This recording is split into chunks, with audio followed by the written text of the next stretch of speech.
Hi everyone, this is Tanvir Nasir welcoming you to the 50th episode of Leadership Biz Cafe.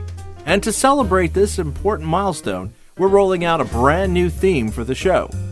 Granted, compared to some other podcasts, reaching episode number 50 might not seem like a big deal.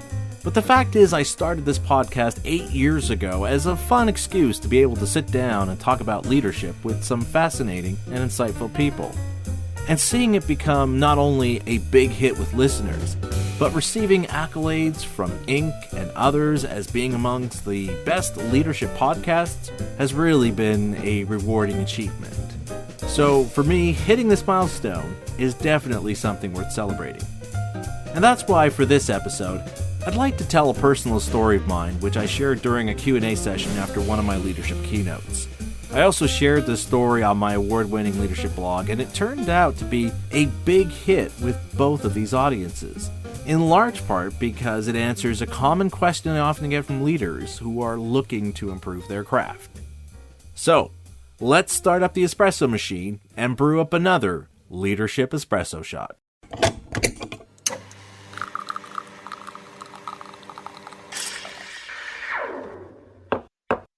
A few years ago, during the Q&A session of my leadership keynote, I was asked by one of the leaders in the audience about a challenge he was facing in terms of encouraging his employees to learn and develop new skills.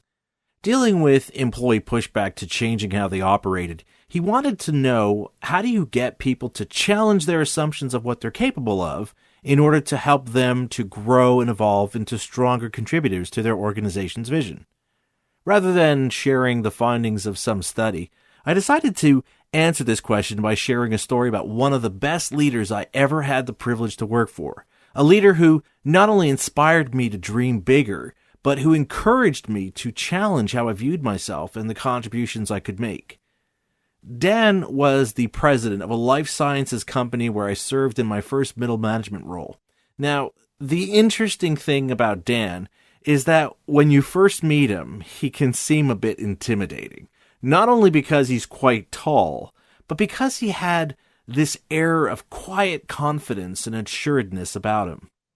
And yet, despite seeming intimidating in his stature and in the way he walked, Dan had this way of talking to you so that within moments you felt quickly at ease, where you no longer saw him as being the president, but more like someone who was genuinely interested in others and wanting to help you if he can. Now, one of my fondest memories of working with Dan was the numerous one-on-one meetings I had with him in his office. Whenever he saw me waiting outside his corner office by his secretary's desk, he'd greet me with a warm smile and invite me to take a seat next to his desk. What made these meetings stand out in my mind was how I'd end up doing most of the talking. On some occasions, Dan would share a detail or two to help me gain a better understanding of some project I was working on, but for the most part, Dan relied more on asking me questions, some to get a better understanding of where things were at, while others were meant to shine a light on areas where he thought I should look into before going forward. The reason why I remember these meetings so fondly was because they ended up opening up so many opportunities for me to push myself in ways I never imagined or saw myself doing. Opportunities like overseeing the logistics of 2 company mergers in terms of both personnel and equipment, scouting property locations for a possible new head office, and even working with a team of architects to help plan and design the future expansion wing for our facility to meet both current needs as well as anticipating future needs we needed down the road. All of these initiatives were things I had never done before. And yet, every time these ideas and proposals came up through our discussions, Dan never hesitated in encouraging me to take the lead in exploring them and ultimately overseeing the process of bringing them to fruition. Unfortunately, as is the case with most great bosses, the time I got to work with Dan was cut short when headhunters recruited him to take on leading another company.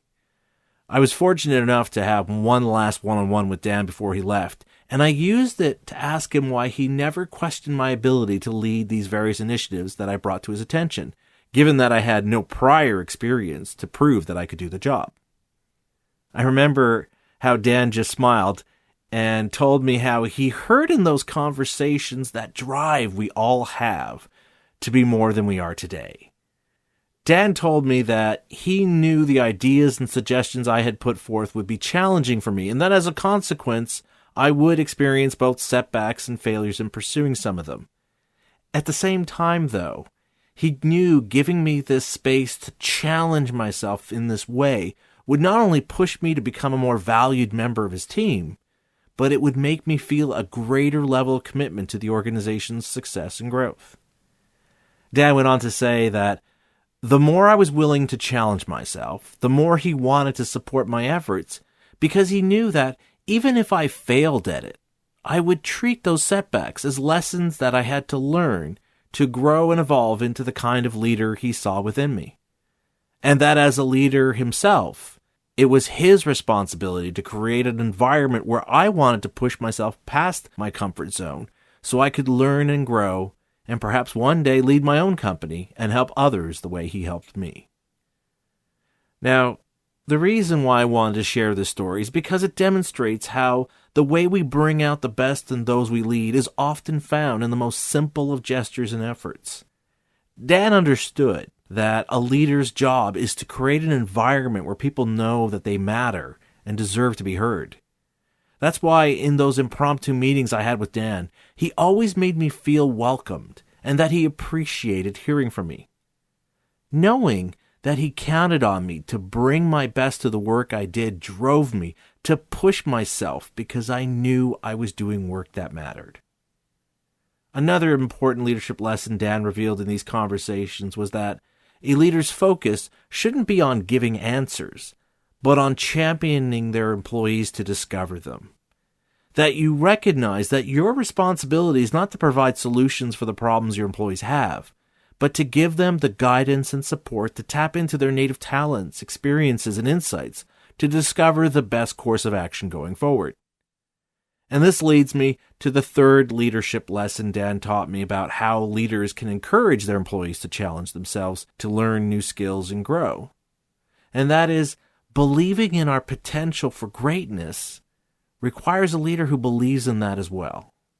That they show that faith and trust in our abilities by giving us the permission to fail and the support we need to pick ourselves back up so that we might learn how we can grow and evolve into that better version of ourselves. That's why when I think about what made Dan one of the best leaders I ever had the pleasure to work with, I don't think about what achievements our organization attained under his leadership. Rather, what comes to mind is the way he made me and so many of those who worked under him feel about our contributions, our abilities, and ourselves. As such, I'm sure it'll come as no surprise that when Dan announced his decision to leave our company to lead another one, many of us were hoping we might be able to join him in his new endeavor, not because of the work he'd be doing with this new company, but because of how he helped us to see the greatness that existed in each of us and how we could make that a part of the work we do. Dan was the kind of leader who understood that it's a leader's job to help their employees grow into shining stars in their organization. And that's exactly what each of us felt under his leadership.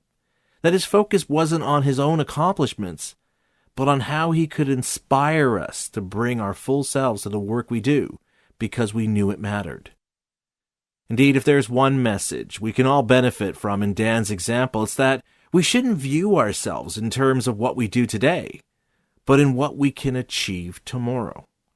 That we instill in ourselves that belief and trust that we can do more and be more than we are today by challenging our assumptions about ourselves and what's possible.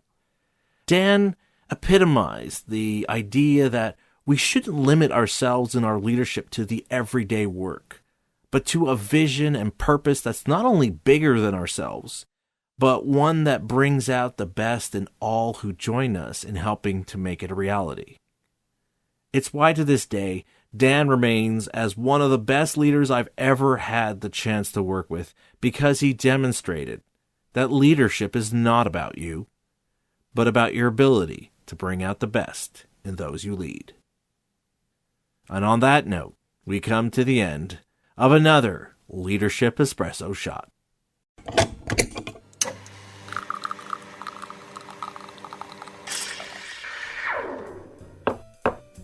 And that's it for this 50th episode of Leadership Biz Cafe, brought to you by Tanveer Naseer Leadership. As I mentioned at the start of this episode, the idea to share this story came from a question I got during the Q&A session of one of my leadership keynotes. And these are the kinds of insights I can bring to your organization at an upcoming conference, leadership retreat, or for a corporate training event. So be sure to visit our company's website at tanveernaseer.com to learn more about that. In the meantime, if you have any questions or comments you'd like to share, fill out the contact form on my website. And if you've enjoyed this and other episodes of my podcast, please do share it with your colleagues and your team to help spread the word about this show.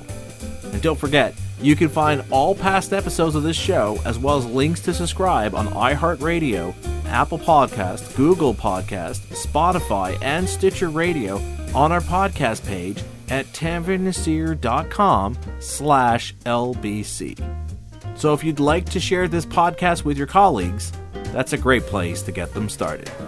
And with that, I'm Tanveer Naseer, and you've been listening to Leadership Biz Cafe.